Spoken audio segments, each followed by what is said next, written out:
Accenture ఈ సంవత్సరం total గా హైరింగ్ ప్రాసెస్ మార్చేసింది. లాస్ట్ ఇయర్ లాగా ఆప్టిట్యూడ్, రీజనింగ్, వెర్బల్ ఎబిలిటీ లేదా కోడింగ్ క్వశ్చన్స్ ఇలాంటి ఇచ్చే రెగ్యులర్ ప్రాసెస్ నుంచి ఒక కొత్త ప్రాసెస్ షిఫ్ట్ అయ్యారు. నేను మీకు కంప్లీట్ డీటెయిల్స్ ఎక్స్ప్లెయిన్ చేస్తాను, చివరి వరకు చూడండి. The first round is behavioural and cognitive round.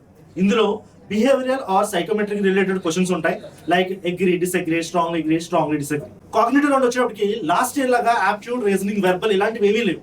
వాళ్ళు ఒక 3 గేమ్స్ కనెక్ట్ చేస్తున్నారు. ఈ గేమ్ బేస్డ్ గా మీరు యాక్సెంచర్ రౌండ్ ని కంప్లీట్ చేయాలి. So it's completely gamified aptitude, cognitive ability అంటే. The second round is technical assessment. Technical assessment లో లాస్ట్ ఇయర్ లాగా only pseudo code based questions అడిగి వదిలేయట్లేదు. Along with pseudo code, cyber security, computer networking, cloud computing, MS Office related questions కూడా ఈసారి definite గా అడుగుతున్నారు.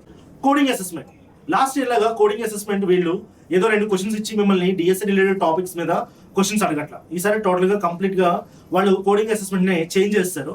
First question వచ్చేసి front end development, అంటే మీకు HTML, CSS, జావా స్క్రిప్ట్ వచ్చి ఉండాలి. సెకండ్ క్వశ్చన్ వచ్చేసి డేటాబేస్ రిలేటెడ్, అంటే మీకు DBMS and SQL related knowledge ఉంటే ఈ ప్రాబ్లమ్ సాల్వ్ చేయడం easy. Third one back end development. Back end development వీళ్ళు ప్రొవైడ్ చేస్తున్న programming languages Python, Java, .NET, C#. So C++ complete గా అవాయిడ్ చేశారు, C కూడా లేదు. సో ఈ బ్యాక్ ఎండ్ రిలేటెడ్ ప్రాబ్లమ్ అనేది డిఎస్ రిలేటెడ్ ప్రాబ్లమ్ అయి ఉంటుంది. సో మీకు ఈ 3 కేటగిరీస్ లో అంటే full stock web development related knowledge ఉంటే మీకు ఈ రౌండ్ క్లియర్ చేయడం చాలా easy. Last but not least 3 rounds తర్వాత 4th రౌండ్ వాళ్ళు కమ్యూనికేషన్ అసెస్మెంట్ కనెక్ట్ చేస్తారు.